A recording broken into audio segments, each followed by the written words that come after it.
So you guys, if I remember right, we are just doing. You're the class that has 5 days, right? Yeah. Yep. Okay, good. So today we are doing up to the election of Andrew Jackson. But before we start, I thought maybe we'd start with a couple Andrew Jackson stories. And I have 5 of them today to tell. But they also, at the end, I have to be continued because there are multiple Andrew Jackson stories. But I wanted to start out with the first one, which is a story of hate. Okay. So as a young child, Andrew Jackson lived in the backwoods of the Appalachians, and during the Revolutionary War, his mother was forced to take care of British soldiers. Actually had control of the town that he was living in, and British soldiers had quartered and boarded in his house. And so one day a British soldier came to his house, opened the door, and ordered Andrew Jackson, who was just a boy, to wash his shoes. And what would you say if some dirty soldier asked you to wash his shoes? I have. Well, do they have Maybe a gun like- at you? Well, he has a gun and a sword, right? I'd probably It's a say British yes. soldier. Most people would say yes. Andrew Jackson refused to do so, and the soldier lifted up his sword and to hit Andrew Jackson with it and just cut him a little bit. Andrew Jackson lifted it up. It cut his hand and it also cut part of his face. And supposedly he had a scar for all of his life that he said reminded him of his hate for the British. You like the story of hate? Okay, good. Is that actually, is it 100% true? Well, Do we know it? that's I mean, I fine. know it could be Yeah. exact, but we know Um, that sort of. It's assumed as a true story. Yeah, I mean, I don't know if we have a lot of corroborating evidence, but it's assumed that it's a true story. Definitely fits his personality. Yeah, and there are pictures of Andrew Jackson where you can see a scar on his face, and people claim that's the scar that he got from the British soldier that cut him. Okay, so, and the reason I'm telling these stories is to let you guys think a little bit about the character of a person and if that really matters in politics. Okay, so that's our first story of Andrew Jackson, long before he runs for president. And second story of Andrew Jackson is a story of love. As a young man, Andrew Jackson meets a much older woman who is recently divorced, or at least he thinks she is. And so does she. The problem with this is law in the United States, the divorce laws are often difficult to understand. Right, both sides have to agree on divorce, and also for Andrew Jackson and for this woman, she actually tries to get a divorce. She doesn't know if her husband's ever signed the papers or not.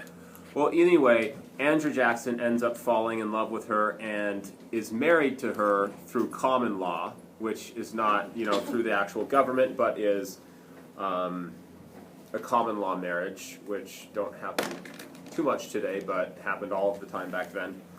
And so technically he was married to a woman that was already married. Okay, but that's our story of love. Okay, so the next one, story of murder. Well, we already know the story a little bit about Andrew Jackson from the War of 1812 and how he reacted at Horseshoe Bend and the violence that happened towards the different native tribes at Horseshoe Bend. But this story happens just after the war, when he's a lawyer in Tennessee, and is also he raises cattle, and he gets in a feud with a neighboring man who is also raising cattle, and they end up becoming enemies. Well, the man that he becomes enemies with happens to be one of the best gunslingers in the South. Andrew Jackson doesn't know this at the time, but during one argument with this man, the man calls his wife a bigamist. What's a bigamist? You guys know what bigamy is? Having two wives, right? So he insults Andrew Jackson's wife when they're in a dispute, and Andrew Jackson, challenges him to a duel. Right? As a lawyer and also as a state senator, challenges this man to a duel. He finds out quickly after he challenged the man to a duel, that this man that he challenged was actually the best gunslinger in the South. And thought to himself, I'm in a pretty bad situation.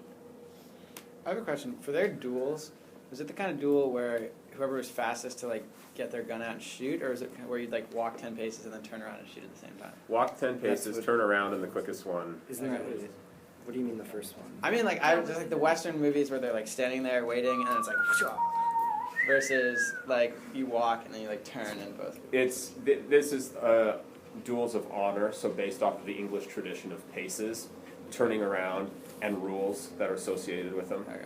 So he officially challenges him to a duel, which are illegal, and he knows it. And he's a state senator, and he's a lawyer. Okay, which is kind of funny for some people. But what ends up happening is Dickinson is his name that he's dueling. They both take their 10 paces, turn around. Dickinson shoots first, hits Andrew Jackson just below the chest. Well, just below his heart, so actually in his ribs. Hits him in his ribs. Andrew Jackson clasps his ribs with his left hand so the blood doesn't just squirt out of him. Lifts up, aims, and shoots his pistol at Dickinson and kills him. At least that's one version of the story. The second version of the story is... Oh, and this is the version... Sorry, the first version I told you is the version that Andrew Jackson would tell other people, saying, I calculated this. He says, I wanted to be shot first because I know I would have missed if I would have tried to shoot too fast. And they only have one bullet each. Mm-hmm. And he said, and if he was going to kill me, he would have killed me anyway, because he was going as fast as he could, but he had a chance going as fast as he could to be off a little bit, and if he didn't kill me, I sure as hell would have killed him. So that's Andrew Jackson's story. The other stories of Dickinson's friends, which say this, that Andrew Jackson walks in his duel, turns around, and Dickinson fires, shoots him. Andrew Jackson clasps his chest, gets his gun out, aims, fires, totally misses Dickinson, cocks his gun again, and then aims a second time, fires, and shoots him, which is breaking the rules of a duel, shooting twice. Because if you technically both miss, then either the duel's over or you reduel, depending on what you decide. If this story is true, Alexander Hamilton.